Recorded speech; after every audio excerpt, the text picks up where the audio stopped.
वाहेगुरु।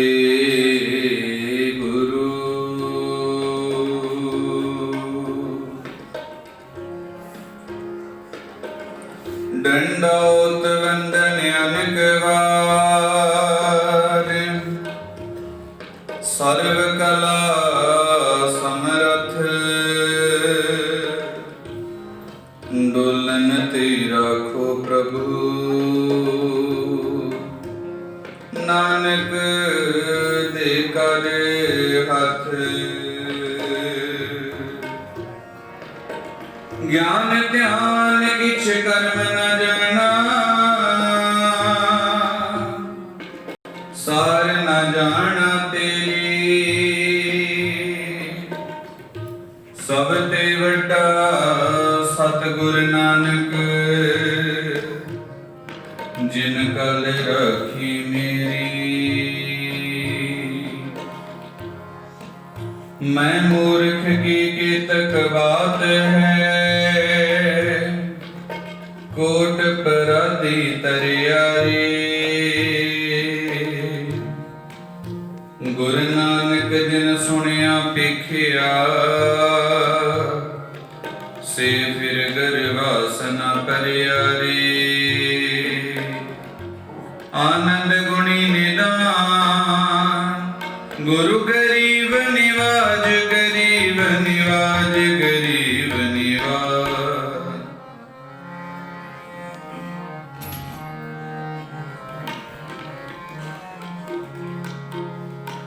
तेरे लाले क्या चतुराई, साहिब का हुक्म न करना जाई।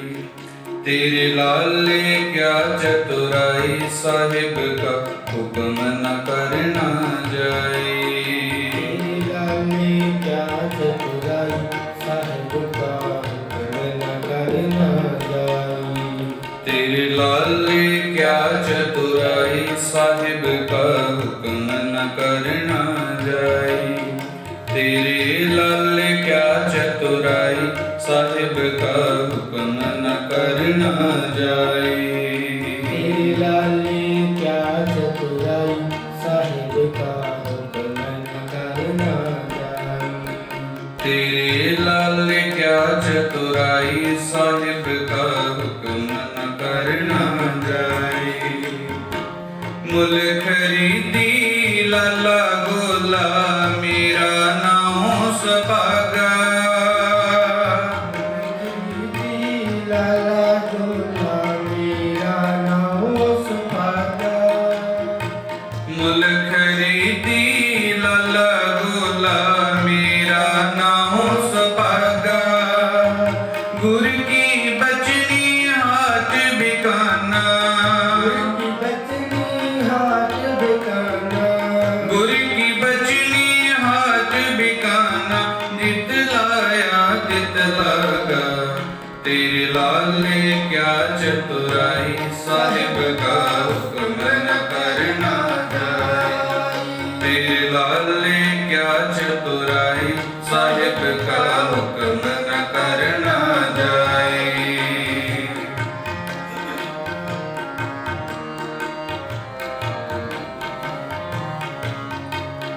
तेरे लाले क्या चतुराई, साहिब का हुक्म न करना जाए।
तेरी राया, भक्त करूं तेरी राया, भगत करूं तेरी राया।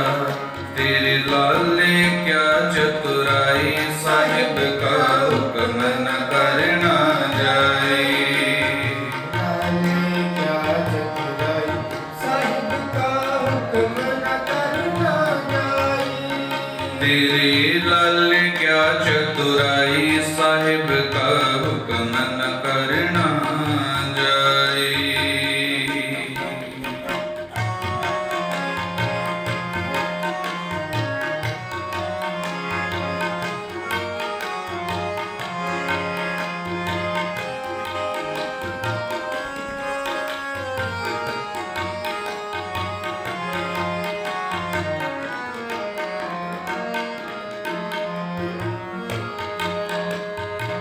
पियता पानी आनी मीरा, खाहे ना पीसण जाऊं।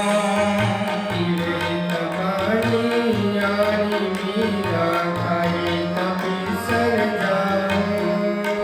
पियता पानी आनी मीरा, खाहे ना पीसण जाऊं। पखा फेरी पैर मलोवा, बेरी पैर मलोआ, पखा फेरी पैर मलोवा। जपत रहा तेरा नाम, जपत रहा तेरा नाम। जपत रहा तेरा नाम। तेरे लाले क्या चतुराई, साहिब का हुक्म न करना जाए। लाल क्या चतुराई, साहिब का हुक्म न करना जाए। तेरे लाले क्या चतुराई, साहिब का हुक्म न करना जाए।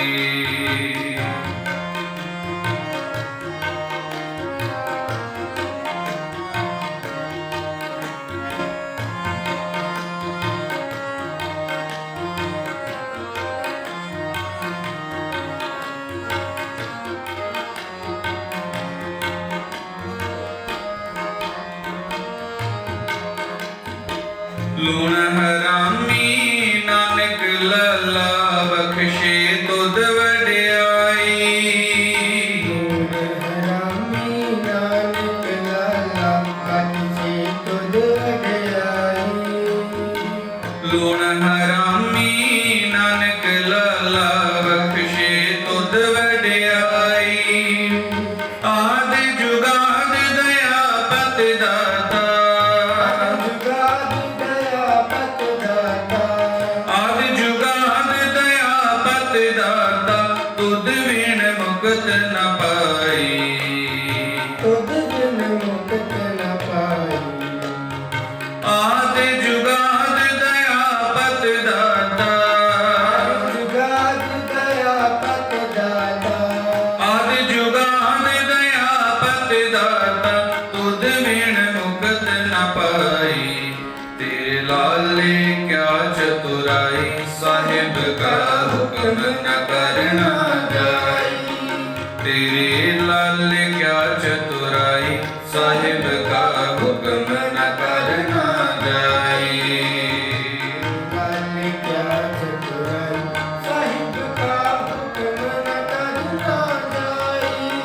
तेरे लाले क्या चतुराई, साहिब का हुक्म न करना जाए।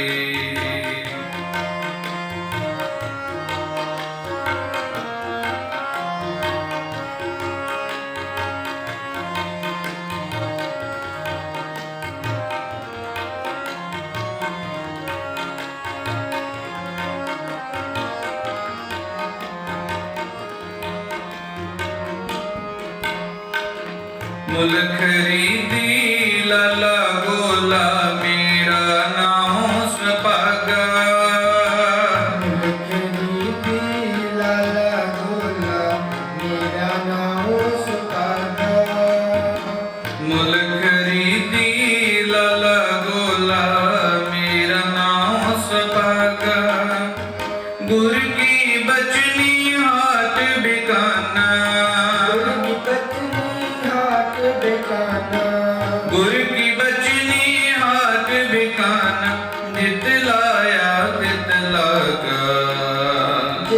ਲਾਇਆ ਤਿਤ ਲਾਗਾ ਜਿਤ ਲਾਇਆ ਤਿਤ ਲਾਗਾ ਤੇਰੇ ਲਾਲੇ ਕਿਆ ਚਤੁਰਾਈ ਸਾਹਿਬ ਕਾ ਹੁਕਮ ਨ ਕਰਨਾ ਜਾਏ ਲਾਲ ਕਿਆ ਚਤੁਰਾਈ ਸਾਹਿਬ ਕਾ ਹੁਕਮ ਨ ਕਰਨਾ ਜਾਈ ਤੇਰੇ ਲਾਲੇ ਕਿਆ ਚਤੁਰਾਈ ਸਾਹਿਬ ਕਾ ਹੁਕਮ ਨ ਕਰਨਾ ਜਾਈ ਤੇਰੇ ਲਾਲੇ ਕਿਆ ਚਤੁਰਾਈ ਸਾਹਿਬ ਕਾ ਹੁਕਮ ਨ ਕਰਨਾ ਜਾਏ। ਵਾਹਿਗੁਰੂ। ਸਤਿਗੁਰੂ ਪਾਤਸ਼ਾਹ ਗੁਰੂ ਨਾਨਕ ਦੇਵ ਸਾਹਿਬ ਜੀ ਰਾਗ ਮਾਰੂ ਵਿੱਚ ਉਚਾਰਨ ਕਰਦੇ ਨੇ। ਮੁੱਲ ਖਰੀਦੀ ਲਾਲਾ ਗੋਲਾ ਮੇਰਾ ਨਾਮ ਸੁਭਾਗਾ ਗੁਰ ਕੀ ਬਚਨੀ ਹਾਟ ਬਕਾਨਾ ਜਿਤ ਲਾਇਆ ਤਿਤ ਲਾਗਾ ਤੇਰੇ ਲਾਲੇ ਕਿਆ ਚਤੁਰਾਈ ਸਾਹਿਬ ਕਾ ਹੁਕਮ ਨਾ ਕਰਨਾ ਜਾਈ ਰਹਾਓ।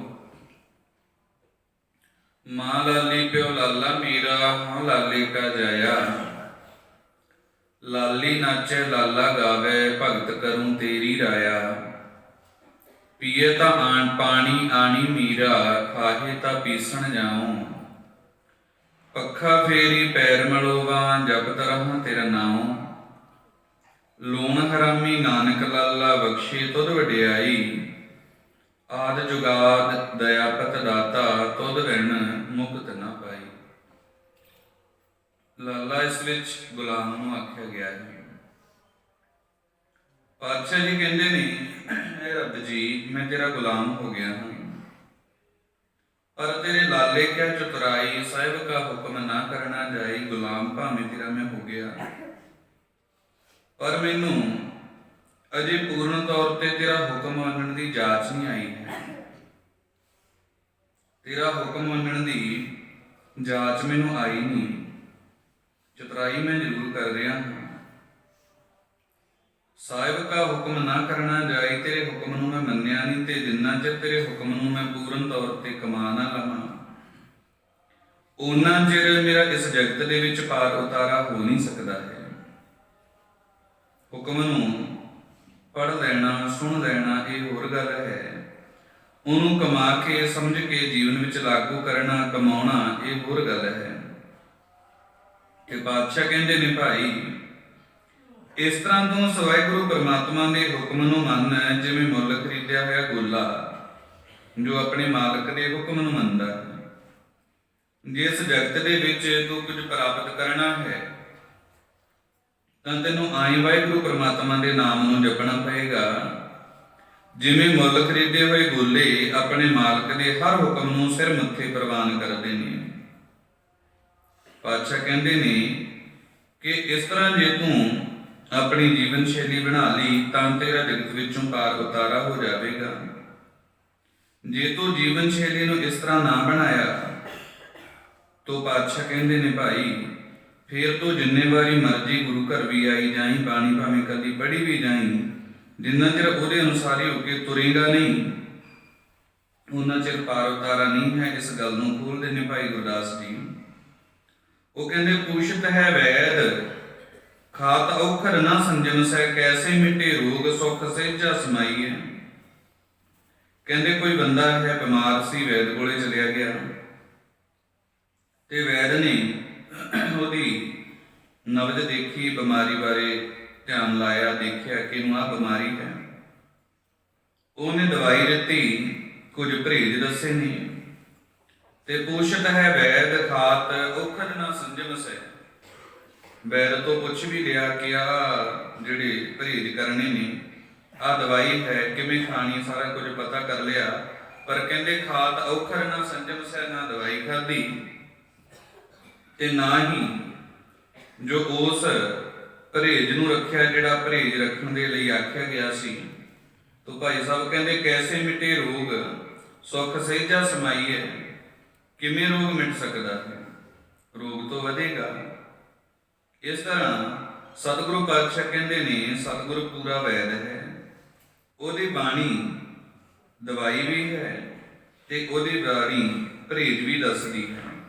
ਜੇ ਪੂਰੇ ਵੈਦ ਦੀ ਗੱਲ ਨੂੰ ਸੁਣਿਆ ਨਹੀਂ ਜਿਹੜਾ ਉਹਨੇ ਪਰਹੇਜ਼ ਕਰਨ ਦੇ ਆਖਿਆ ਉਹ ਕੀਤਾ ਨਹੀਂ, ਜਿਹੜੀ ਉਹਨੇ ਦਵਾਈ ਖਾਣ ਨੂੰ ਕਹੀ ਉਹ ਖਾਧੀ ਨਹੀਂ। ਤੋ ਬਾਦਸ਼ਾਹ ਕਹਿੰਦੇ ਕੈਸੇ ਮਿਟੇ ਰੋਗ, ਕਿਵੇਂ ਰੋਗ ਮਿਟ ਸਕਦਾ ਹੈ। ਕੱਲ ਆਪਾਂ ਮੰਦਿਰ ਦੇ ਵਿੱਚ ਗਏ ਸੀ, ਜੋ ਉੱਥੇ ਪ੍ਰਭਾਤ ਫੇਰੀ ਉਹਨਾਂ ਨੇ ਮੰਦਿਰ ਦੇ ਵਿੱਚ ਕਰ ਲਈ, ਆਪਾਂ ਤਾਂ ਬਾਹਰ ਰੱਖਿਆ ਸੀ ਉਹਨਾਂ ਨੂੰ। ਤੋ ਹੋਇਆ ਕਿ ਮੈਂ ਉੱਥੇ ਕੀਰਤਨ ਕਰਨ ਲੱਗ ਪਿਆ। ਕੀਰਤਨ ਦੀ ਆਵਾਜ਼ ਘੱਟ ਸੁਣਦੀ ਸੀ, ਜਿਹੜੇ ਮੰਦਿਰ ਵਿੱਚੋਂ ਟੱਲੀਆਂ ਵੱਜਦੀਆਂ ਸੀ, ਟੱਲ ਖੜਕਦਾ ਸੀ, ਉਹਦੀ ਆਵਾਜ਼ ਵੱਧ ਸੁਣਦੀ ਸੀ। ਪਾਤਸ਼ਾਹ ਜੀ ਨੇ ਬਾਣੀ ਵਿੱਚ ਟੱਲ ਖੜਕਾਉਣ ਲਈ ਆਖਿਆ ਹੈ, ਪਰ ਉਹ ਕਿਹੜੇ ਨੇ ਉਹਨੂੰ ਆਪਾਂ ਜੋ ਵਿਚਾਰ ਨਹੀਂ ਸਕੇ। ਪਾਤਸ਼ਾਹ ਕਹਿੰਦੇ ਨੇ ਬਾਣੀ ਵਿੱਚ, ਕਹਿੰਦੇ ਬਾਜੇ ਪੰਜ ਸ਼ਬਦ ਤਿਤ ਘਰ ਸੁਭਾਗੇ। ਇਹ ਬਾਰੀ ਟੱਲੀਆਂ ਨਹੀਂ ਖੜਕਾਉਣੀਆਂ, ਆਪਣੇ ਅੰਦਰ ਉਹ ਪੰਜ ਸ਼ਬਦ ਵਜਾਉਣੇ ਨੇ। ਉਹ ਕਿਹੜੇ ਕਿਹੜੇ ਨੇ? ਜੋ ਵਿਦਵਾਨਾਂ ਨੇ ਉਹਨਾਂ ਨੂੰ ਪੰਜਾਂ ਸ਼ਬਦਾਂ ਨੂੰ ਲਿਖਿਆ ਹੈ, ਤਤ, ਵਿਤ, ਘਾਣ, ਸੁਖਰ ਅਤੇ ਨਾਦ। ਇਹ ਪੰਜ ਤਰ੍ਹਾਂ ਦੇ ਸ਼ਬਦ ਨੇ। ਇਹ ਆਪਣੇ ਅੰਦਰ ਵੱਜਦੇ ਨੇ, ਕਿਉਂਕਿ ਅੰਦਰ ਵਾਹਿਗੁਰੂ ਪਰਮਾਤਮਾ ਨਿਰੰਕਾਰ ਜੀ ਦਾ ਨਿਵਾਸ ਹੈ, ਉਹਦਾ ਮੰਦਰ ਆਪਣੇ ਅੰਦਰ ਹੈ। ਪਾਤਸ਼ਾਹ ਕਹਿੰਦੇ ਹਰਿਮੰਦਰ ਇਹ ਸਰੀਰ ਹੈ, ਤੇ ਉਸ ਮੰਦਰ ਦੇ ਵਿੱਚ ਇਹ ਪੰਜੇ ਸ਼ਬਦ ਵੱਜੀ ਜਾਂਦੇ ਨੇ। ਤਤ ਤੰਤੀ ਸਾਜਾਂ ਵਾਲੇ ਹੋ ਗਏ, ਬਿੱਤ ਚਮੜੀ ਨਾਲ ਮੜੇ ਹੋ ਗਏ, ਘਾਣ ਜਿਸ ਤਰ੍ਹਾਂ ਖੜਤਾਲਾਂ ਵੱਜਦੀਆਂ ਨੇ, ਚਿਮਟੇ ਵੱਜਦੇ ਨੇ, ਉਹਨਾਂ ਨੂੰ ਕਹਿ ਲਈਏ। ਸੋਖਰ ਜਿਹੜੇ ਫੂਕ ਕੇ ਵਜਾਏ ਜਾਂਦੇ ਨੇ, ਫੂਕ ਨਾਲ, ਹਵਾ ਨਾਲ, ਵਾਜਾ ਹੋ ਗਿਆ, ਬੰਸਰੀ ਹੋ ਗਈ, ਸੰਖ ਹੋ ਗਿਆ। ਅਖੀਰ ਤੇ ਜਿਹੜੇ ਤਾੜੀ ਦੇ ਨਾਲ ਵੱਜਦੇ ਨੇ, ਤਾੜੀ ਵੱਜੀ, ਧਾਤੂ ਨਾਲ ਧਾਤੂ ਮਿਲ ਕੇ ਵੱਜਦੀ ਹੈ, ਉਹ ਹੋ ਗਈ। ਤੋ ਪਾਤਸ਼ਾਹ ਕਹਿੰਦੇ ਵਾਜੇ ਪੰਜ ਸ਼ਬਦ ਤਿਤ ਘਰ ਸੁਭਾਗੈ। ਇਹ ਭਾਈ ਆਪਣੇ ਅੰਦਰੋਂ ਉਹ ਵਾਜੇ ਵਜਾ, ਉਹ ਟੱਲ ਵਜਾ, ਉਹ ਘੰਟੀਆਂ ਵਜਾ, ਉਹ ਚਿਮਟੇ ਵਜਾ ਲਾ, ਉਹ ਆਪਣੇ ਅੰਦਰੋਂ ਵਜਾਉਣੇ ਨੇ। ਤੇ ਅੰਦਰੋਂ ਵਜਾਉਣ ਦੇ ਲਈ ਪਾਤਸ਼ਾਹ ਕਹਿੰਦੇ ਨੇ ਭਾਈ ਮਿਹਨਤ ਕਰਨੀ ਪੈਂਦੀ ਹੈ। ਉਹਦੇ ਲਈ ਬਹੁਤ ਜ਼ਿਆਦਾ ਮਿਹਨਤ ਚਾਹੀਦੀ ਹੈ, ਅੰਦਰੋਂ ਉਹ ਵਾਜੇ ਸੁਣਨ ਲੱਗ ਜਾਣ।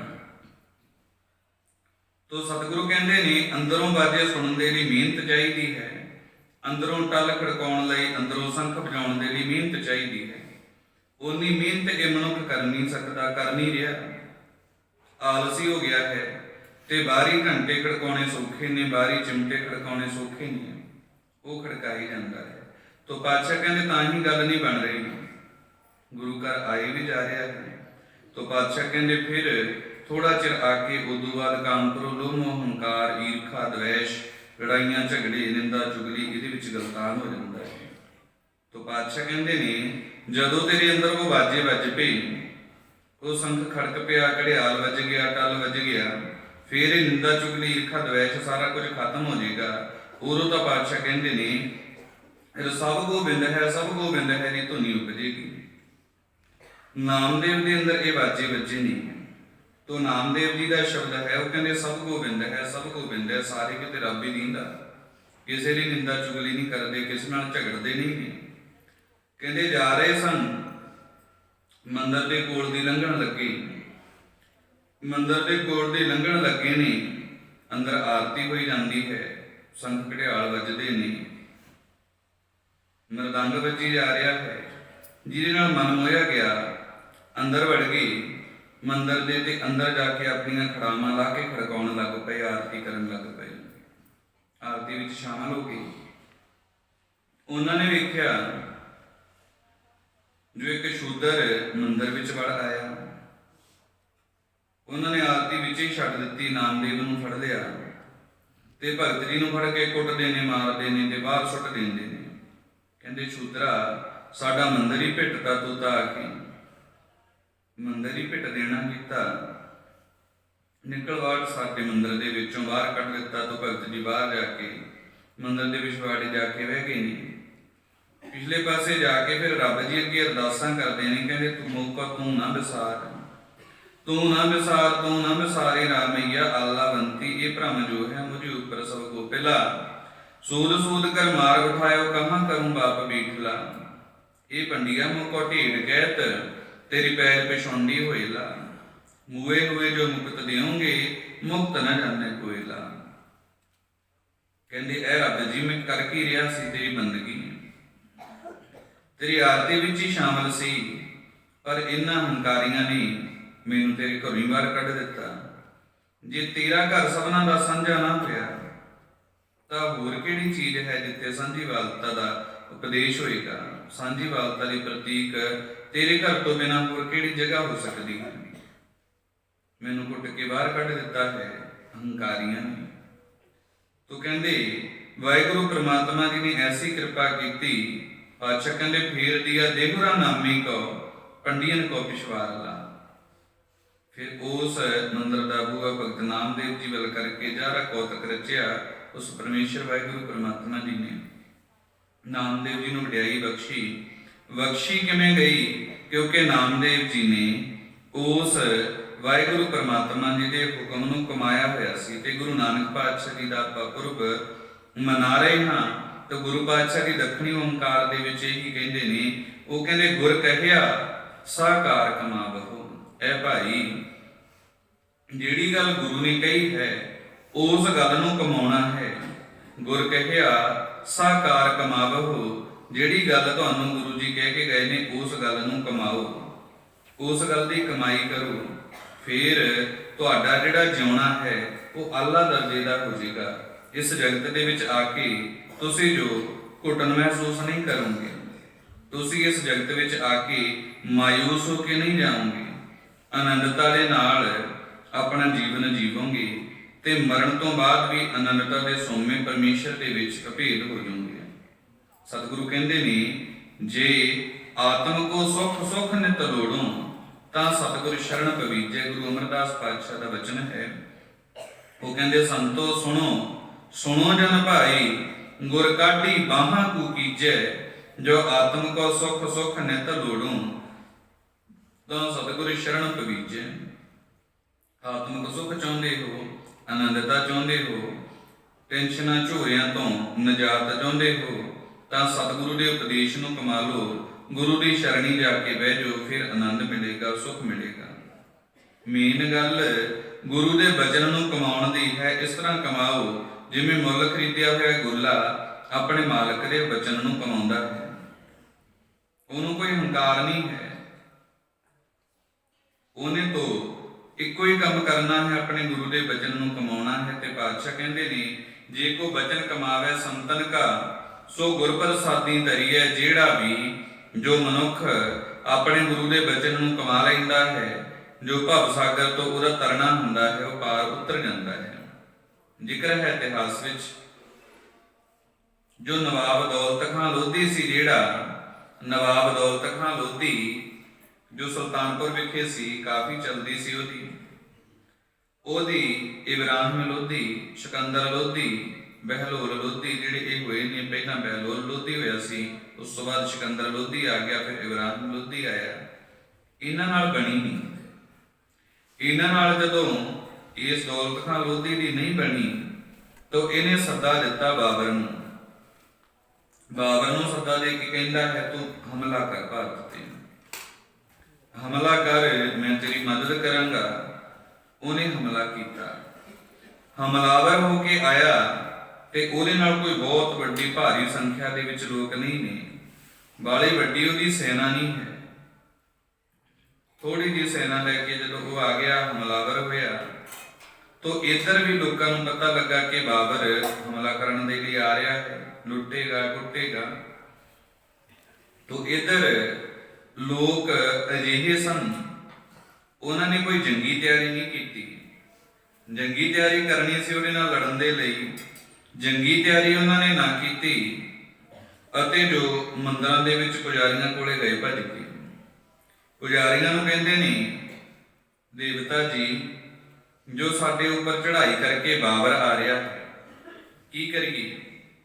ਕੋਈ ਤਰੀਕਾ ਦੱਸੋ, ਕਿਵੇਂ ਕਰੀਏ ਬਾਬਰ ਦੇ ਨਾਲ ਆਪਾਂ ਮੁਕਾਬਲਾ ਕਰੀਏ? ਤੇ ਪਾਤਸ਼ਾਹ ਕਹਿੰਦੇ ਜੋ ਉਹ ਪੁਜਾਰੀ ਕੀ ਆਖਦੇ ਨੇ, ਉਹ ਕਹਿੰਦੇ ਤੁਹਾਨੂੰ ਕੋਈ ਤਿਆਰੀ ਕਰਨ ਦੀ ਲੋੜ ਨਹੀਂ ਹੈ। ਤੁਹਾਨੂੰ ਕੋਈ ਤਿਆਰੀ ਕਰਨ ਦੀ ਲੋੜ ਨਹੀਂ। ਜੋ ਅਸੀਂ ਮੰਤਰ ਪੜਾਂਗੇ, ਹਵਨ ਜਗ ਕਰਾਂਗੇ, ਬਸ ਤੁਸੀਂ ਸਾਨੂੰ ਦਛਣਾ ਦਿਓ, ਦਾਨ ਦਛਣਾ ਦਿਓ, ਆ ਸਮਗਰੀ ਲਿਆ ਦਿਓ। ਅਸੀਂ ਇੱਥੇ ਬੈਠਿਆਂ ਨੇ ਹਵਨ ਕਰਨੇ ਨੇ, ਹਵਨ ਕਰਾਂਗੇ, ਜਾਦੂ ਮੰਤਰ ਪੜਾਂਗੇ ਜੋ ਉਸ ਦੀ ਫੌਜ ਨੂੰ ਅੰਨੀ ਕਰ ਦੇਣਗੇ। ਸਾਡੇ ਕੋਲ ਤਵੀਤ ਨੇ, ਇਹ ਤਵੀਤ ਅਸੀਂ ਮੰਤਰ ਪੜ੍ਹ ਕੇ ਤਿਆਰ ਕੀਤੇ ਨੇ। ਇਹ ਤਵੀਤ ਜੋ ਆਪਣੇ ਇਲਾਕੇ ਦੇ ਆਸੇ-ਪਾਸੇ ਦੱਬ ਆਵੋ, ਜਦੋਂ ਉਹਦੇ ਘੋੜੇ ਇਹਨਾਂ ਉੱਪਰ ਪੈਰ ਰੱਖਣਗੇ ਬੰਬਾਂ ਦੀ ਤਰ੍ਹਾਂ, ਜੋ ਕਿ ਤਵੀਤ ਨੇ, ਇਹ ਫਟਣਗੇ। ਇਸ ਤਰ੍ਹਾਂ ਉਹਨਾਂ ਨੂੰ ਆਖ ਦਿੱਤਾ। ਤੋ ਪਾਤਸ਼ਾਹ ਜੀ ਦਾ ਬਾਣੀ ਵਿੱਚ ਫਰਮਾਨ ਹੈ, ਕਹਿੰਦੇ ਕੋਟੀ ਹੂੰ ਪੀਰ ਵਰਜ ਰਹਾਈ, ਜਾਂ ਮੀਰ ਸੁਣਿਆ ਧਾਇਆ, ਥਾਨ ਮੁਕਾਮ ਜਲੇ ਵਿੱਚ ਮੰਦਰ, ਮੁੱਛ ਮੁੱਛ ਕੋਇਲ ਰੁਲਾਇਆ, ਕੋਈ ਮੁਗਲ ਨਾ ਹੋਆ ਅੰਧਾ, ਕਿਨੇ ਨਾ ਪਰ ਚਲਾਇਆ। ਬਾਬਾ ਚੜ੍ਹਾਈ ਕਰਕੇ ਆਇਆ, ਇਹਨਾਂ ਨੇ ਜਾਦੂ ਮੰਤਰ ਪੜ੍ਹੇ, ਹਮਨ ਕੀਤੇ, ਜਗ ਕੀਤੇ, ਤਵੀਤ ਦੱਬੇ, ਬੜਾ ਕੁਝ ਕੀਤਾ। ਪਰ ਬਾਦਸ਼ਾਹ ਕਹਿੰਦੇ ਹੋਇਆ ਕਿ ਇਹਨਾਂ ਨੇ ਕਰਨੀ ਤੋਂ ਜੰਗੀ ਤਿਆਰੀ ਸੀ, ਕਰਨ ਹਵਨ ਬਹਿ ਗਏ, ਤੇ ਉਸ ਨੇ ਆ ਕੇ ਚੜ੍ਹਾਈ ਕੀਤੀ, ਲੋਕਾਂ ਨੂੰ ਲੁੱਟਿਆ ਕੁੱਟਿਆ, ਬੇਅੰਤ ਲੋਕਾਂ ਨੂੰ ਕਤਲ ਕੀਤਾ, ਖਜ਼ਾਨੇ ਲੁੱਟੇ, ਮੰਦਰ ਢਾਹ ਦਿੱਤੇ, ਇਤਿਆਦਿ ਇਹ ਸਭ ਕੁਝ ਕੀਤਾ। ਤਾਂ ਬਾਦਸ਼ਾਹ ਕਹਿੰਦੇ ਕੋਟੀ ਨੂੰ ਪੀਰ ਵਰਜ ਰਹਾਏ, ਜਾਂ ਮੀਰ ਸੁਣਿਆ ਧਾਇਆ, ਥਾਂ ਮੁਕਾਮ ਜਲੇ ਵਿੱਚ ਮੰਦਰ, ਮੁੱਛ ਮੁੱਛ ਕੋਇਲ ਰੁਲਾਇਆ। ਫਿਰ ਕਹਿੰਦੇ ਕੋਈ ਮੁਗਲ ਨਾ ਹੋਆ ਅੰਧਾ, ਕਿਨੇ ਨਾ ਪਰਚਾ ਲਾਇਆ, ਕੋਈ ਉਹਨਾਂ ਦਾ ਜਾਦੂ ਮੰਤਰ ਨਹੀਂ ਚੱਲਿਆ, ਜੋ ਕੋਈ ਉਹਨਾਂ ਦਾ ਤਵੀਤ ਨਹੀਂ ਫੁੱਟਿਆ, ਜੋ ਸਾਰਾ ਦੇਸ਼ ਗੁਲਾਮ ਕਰਕੇ ਰੱਖ ਦਿੱਤਾ। ਇਹ ਹੋਇਆ ਕਦੋਂ? ਇਹ ਹੋਇਆ ਉਦੋਂ ਜਦੋਂ ਅੰਤਰੀਵ ਭਾਵਾਂ ਨੂੰ ਸਮਝਿਆ ਨਾ।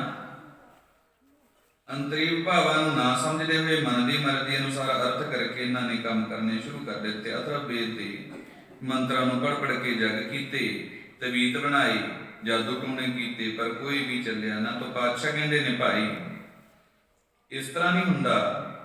ਕੋਈ ਵੀ ਕਰਮ ਕਰਨਾ ਹੈ, ਉਹਦੇ ਲਈ ਉਸ ਕਰਮ ਦੀ ਪਹਿਲਾਂ ਰੂਪ ਰੇਖਾ ਬਣਾਉਣੀ ਪਏਗੀ। ਰੂਪ ਰੇਖਾ ਬਣਾ ਕਰਕੇ ਫਿਰ ਉਸ ਨੂੰ ਅਮਲੀ ਤੌਰ ਦੇ ਵਿੱਚ ਜੋ ਵਰਤਿਆ ਜਾਏਗਾ, ਫਿਰ ਜਾ ਕੇ ਉਹ ਕੰਮ ਨੇਪਰੇ ਚੜ੍ਹੇਗਾ। ਤੋ ਇਹਨਾਂ ਨੇ ਆਪਣੇ ਮਨ ਦੀ ਮੱਤ ਕਰਕੇ ਆਪਣਾ ਦਬਦਬਾ ਲੋਕਾਂ ਤੋਂ ਕਾਇਮ ਰੱਖਣ ਲਈ, ਥੋੜੀ ਦੀ ਦਾਨ ਦਸ਼ਨਾ ਲੈਣ ਦੇ ਲਈ, ਜੋ ਸਾਰੇ ਦੇਸ਼ ਨੂੰ ਗੁਲਾਮ ਕਰਕੇ ਰੱਖ ਦਿੱਤਾ। ਤਾਂ ਗੁਰੂ ਨਾਨਕ ਪਾਤਸ਼ਾਹ ਜੀ ਉਸ ਵੇਲੇ ਇਸ ਗੱਲ ਦੇ ਉੱਪਰ ਕਟਾਕਸ਼ ਕਰਦੇ ਨੇ। ਤੋ ਸਤਿਗੁਰੂ ਕਹਿੰਦੇ ਨੇ ਇਸ ਤਰ੍ਹਾਂ ਕਰਾਂਗੇ ਤਾਂ ਫਿਰ ਇਸ ਤਰ੍ਹਾਂ ਹੀ ਗੁਲਾਮੀ ਸਹਿਣੀ ਪਏਗੀ। ਜੋ ਉਜਾਗਰ ਹੋਣਾ ਹੈ ਇਸ ਕੰਮਾਂ ਤੋਂ ਉਹਦੇ ਲਈ ਉਸ ਨਿਰੰਕਾਰ ਦੇ ਨਾਲ, ਕਰਤੇ ਪੁਰਖ ਦੇ ਨਾਲ ਜੁੜਨਾ ਪਏਗਾ। ਉਹਦਾ ਸੱਚਾ ਗਿਆਨ ਆਪਣੇ ਹਿਰਦੇ ਵਿੱਚ ਵਸਾਉਣਾ ਪਏਗਾ। ਗੁਰ ਕਹਿਆ ਸਾਕਾਰ ਕਮਾਵਹੁ, ਗੁਰ ਕੀ ਕਰਨੀ ਕਾਹੇ ਧਾਵਹੁ। ਪਾਤਸ਼ਾਹ ਕਹਿੰਦੇ ਜਿਹੜੀ ਗੱਲ ਗੁਰੂ ਜੀ ਸਾਨੂੰ ਕਹਿ ਕੇ ਗਏ ਨੇ, ਉਸ ਗੱਲ ਨੂੰ ਪਹਿਲਾਂ ਤੋਂ ਆਪਾਂ ਨੂੰ ਪੜ੍ਹਨਾ ਪਏਗਾ। ਗੁਰੂ ਨਾਨਕ ਪਾਤਸ਼ਾਹ ਜੀ ਜੋ 10 ਰੂਪਾਂ ਦੇ ਵਿੱਚ ਆਪਾਂ ਨੂੰ ਉਪਦੇਸ਼ ਕੀ ਦੇ ਕੇ ਗਏ ਨੇ, ਇਹਨਾਂ ਬਾਰੇ ਆਪਾਂ ਨੂੰ ਪੜ੍ਹਨਾ ਪਏਗਾ। ਪੜ੍ਹ ਕੇ ਫਿਰ ਉਸ ਗੱਲ ਦੀ ਵਿਚਾਰ ਕਰਨੀ ਪਏਗੀ ਕਿ ਸਤਿਗੁਰੂ ਪਾਤਸ਼ਾਹ ਜੀ ਸੱਚ ਵਿੱਚ ਉਪਦੇਸ਼ ਸਾਨੂੰ ਦੇਣਾ ਕੀ ਚਾਹ ਰਹੇ ਨੇ। ਉਸ ਗੱਲ ਨੂੰ ਵਿਚਾਰ ਕੇ ਫਿਰ ਜੀਵਨ ਦੇ ਵਿੱਚ ਲਾਗੂ ਕਰਨਾ ਪਏਗਾ। ਪਾਤਸ਼ਾਹ ਕਹਿੰਦੇ ਜਦੋਂ ਲਾਗੂ ਕਰ ਲਿਆ ਫਿਰ ਇਹ ਜੀਵ ਤੋਂ ਪਰਮ ਪਿਤਾ ਪਰਮਾਤਮਾ ਜੀ ਦਾ ਹੀ ਰੂਪ ਹੋ ਨਿਕਲੇਗਾ। ਭਾਈ ਰਣਧੀਰ ਸਿੰਘ ਜੀ ਹੋਏ ਨੇ।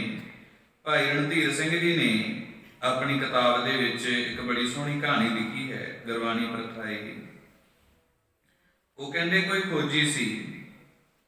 ਉਹ ਜਿਹੜਾ ਖੋਜੀ ਸੀ ਉਹ ਇੱਕ ਜੰਗਲ ਦੇ ਵਿੱਚ ਗਿਆ।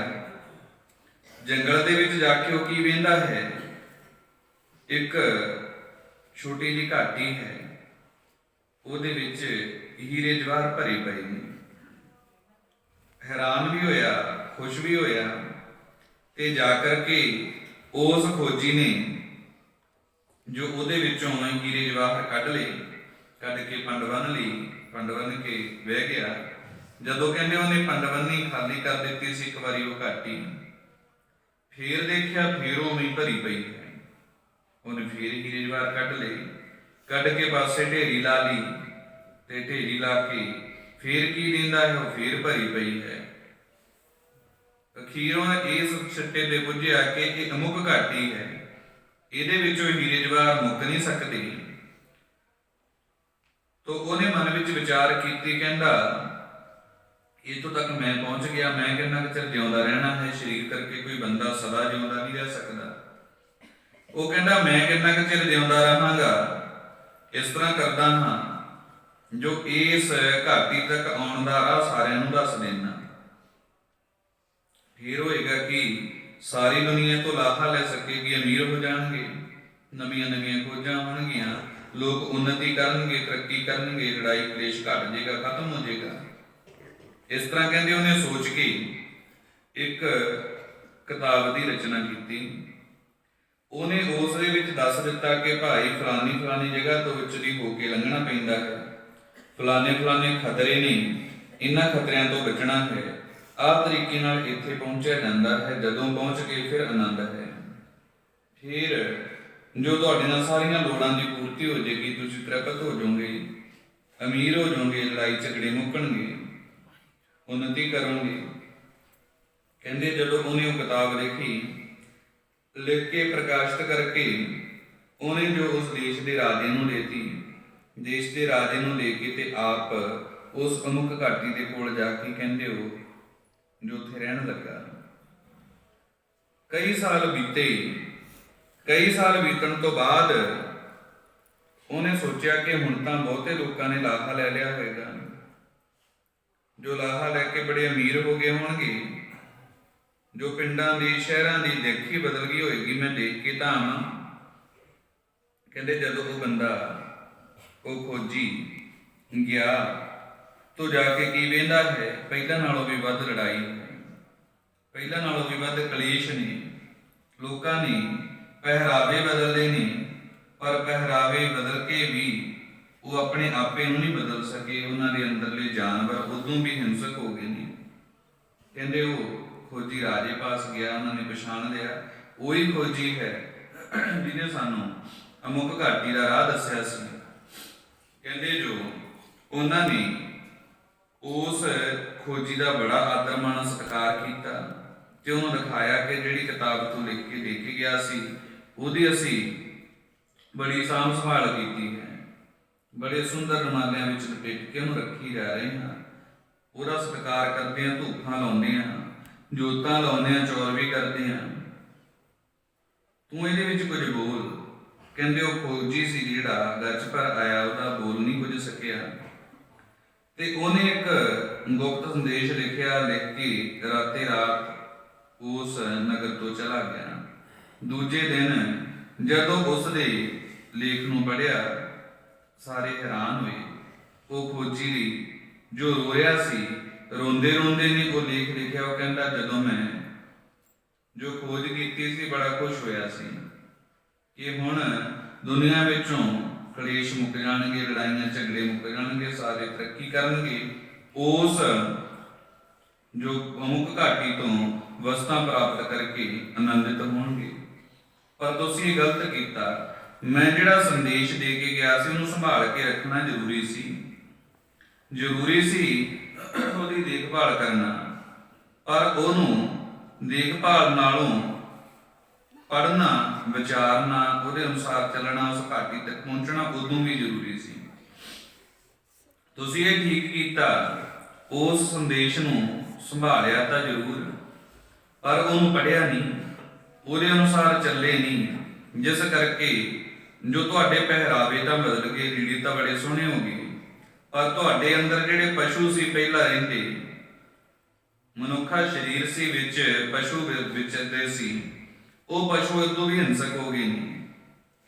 ਅੱਗੇ ਤੋਂ ਦੂਜਿਆਂ ਨਾਲ ਲੜਦੇ ਸੀ, ਹੁਣ ਆਪਣੇ ਜੋ ਸਕਿਆਂ ਦੇ ਨਾਲ ਹੀ ਲੜੀ ਜਾ ਰਹੇ। ਉਹ ਆਪਣੇ ਆਪ ਦੇ ਵਿੱਚ ਹੀ ਕਿੰਨੀਆਂ ਪਾਰਟੀਆਂ ਬਣਾ ਕੇ ਬਹਿ ਗਏ। ਦੂਜੇ ਦਾ ਮੁਕਾਬਲਾ ਕਿੱਧਰੋਂ ਕਰੋਗੇ, ਆਪਸ ਵਿੱਚ ਹੀ ਫੁੱਟ ਪਈ ਹੈ। ਉਸ ਜੋ ਅਮੁਕ ਘਾਟੀ ਤੱਕ ਤੋਂ ਕਿੱਥੇ ਪਹੁੰਚਣਾ ਸੀ, ਅੱਗੇ ਨਾਲੋਂ ਵੀ ਗਿਰ ਗਏ ਹੋ। ਮੇਰਾ ਕਹਿੰਦਾ ਹੈ ਉਹ ਖੋਜੀ ਮਨ ਬੜਾ ਦੁਖੀ ਹੈ, ਇਸ ਕਰਕੇ ਮੈਂ ਚੱਲਾ ਹਾਂ। ਅਜੇ ਵੀ ਸਮਾਂ ਹੈ, ਜੇ ਉਸ ਅਮੁਕ ਘਾਟੀ ਤੱਕ ਪੁੱਜਣਾ ਹੈ ਤਾਂ ਬਾਹਰੀ ਪਹਿਰਾਵਾ ਭਾਵੇਂ ਸੋਹਣਾ ਨਾ ਹੋਏ, ਆਪਣੇ ਅੰਦਰ ਨੂੰ ਸਵਾਰਨ ਦਾ ਯਤਨ ਕਰੋ। ਅੰਦਰ ਨੂੰ ਸਵਾਰ ਲਾਂਗੇ, ਉਸ ਅਮੁਕ ਘਾਟੀ ਤੱਕ ਪੁੱਜ ਜਾਓਗੇ। ਤਾਂ ਪਾਤਸ਼ਾਹ ਕਹਿੰਦੇ ਨੇ ਫਿਰ ਇਹ ਜਿਹੜੇ ਰੌਲੇ ਨੇ, ਕਲੇਸ਼ ਨੇ, ਇਹ ਸਭ ਕੁਝ ਖਤਮ ਹੋ ਸਕਦਾ ਹੈ, ਉਸ ਤੋਂ ਬਿਨਾਂ ਨਹੀਂ।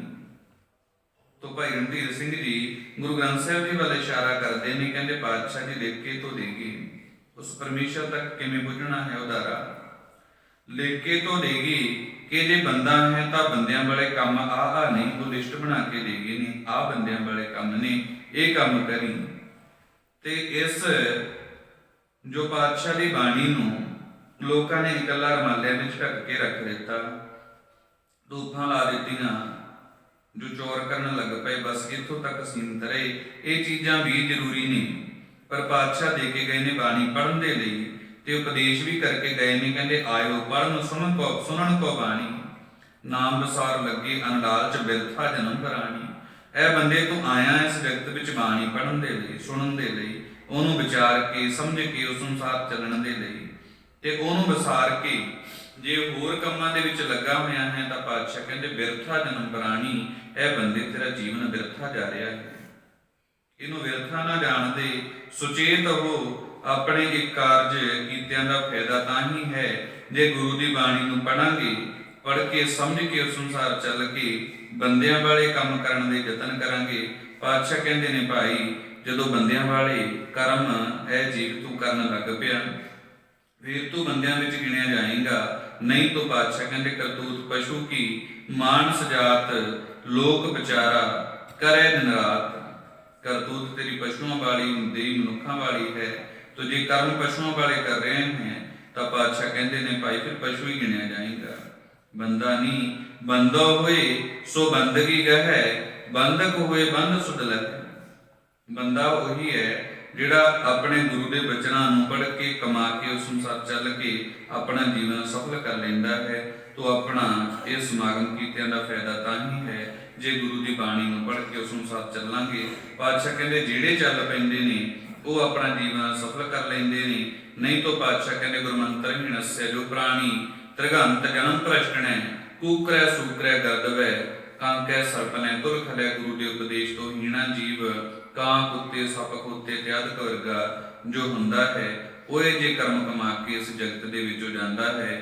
ਤੇ ਪਾਤਸ਼ਾਹ ਕਹਿੰਦੇ ਫਿਰ ਜੰਮ ਮਰੇ ਫਿਰ ਜੰਮੇ, ਬਹੁਤ ਸਜਾਏ ਪਿਆ ਦੇਸ਼ ਲੰਮੇ। ਜੰਮਦਾ ਮਰਦਾ ਰਹਿੰਦਾ ਹੈ, ਸਜ਼ਾ ਜਾਪਤਾ ਹੁੰਦਾ ਰਹਿੰਦਾ ਹੈ, ਲੰਮੀ ਯਾਤਰਾ ਉਹਦੀ ਬਣੀ ਰਹਿੰਦੀ ਹੈ।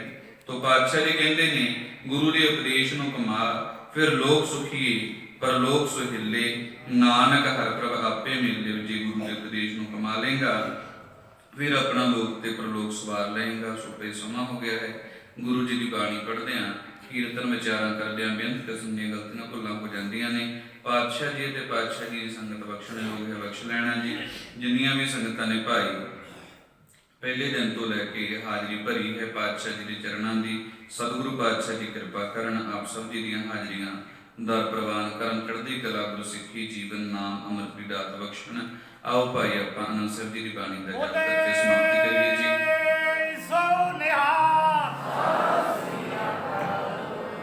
ਰਾਮ ਕਲੀ ਮਹੱਲਾ ਤੀਜਾ, ਦੇਖੋ ਓੰਕਾਰ ਸਤਿਗੁਰ ਪ੍ਰਸਾਦ।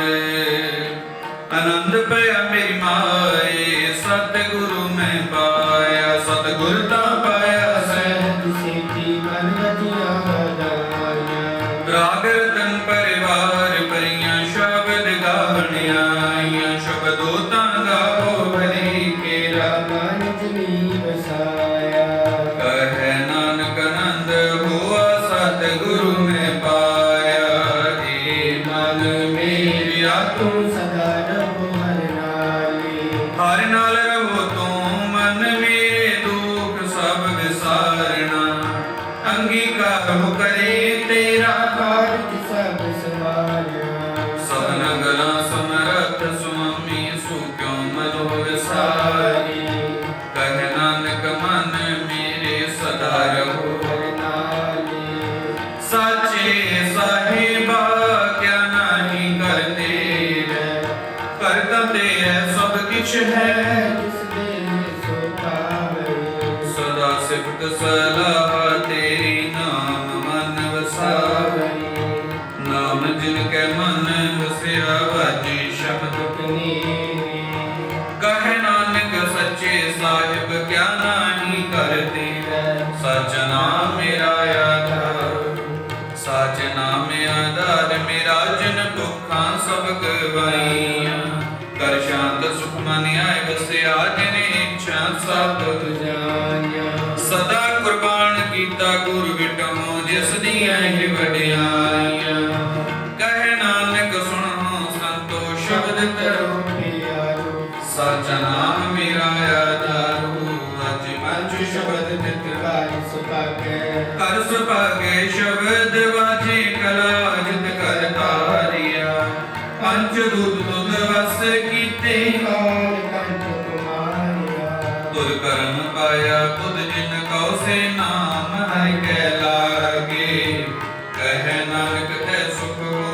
ਅੰਮ੍ਰਿਤ ਗਾਇਆ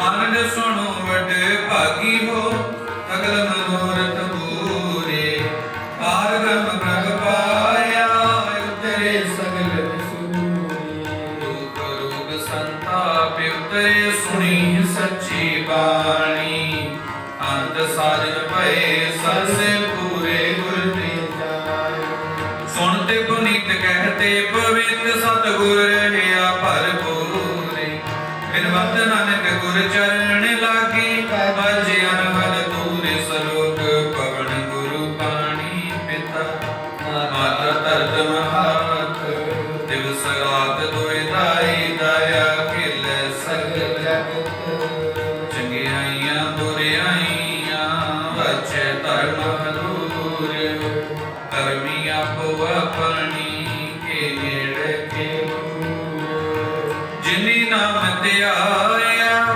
ਗਏ ਮਸਕਤ ਕਾਲ ਨਾਨਕ ਤੇ ਮੁਖੀ ਉਜਲੇ ਕਹਿੰਦੀ ਛੁੱਟੀ ਨਾਲ ਜਿਨੀ ਨਾਮ ਤੇ ਆਇਆ ਗਏ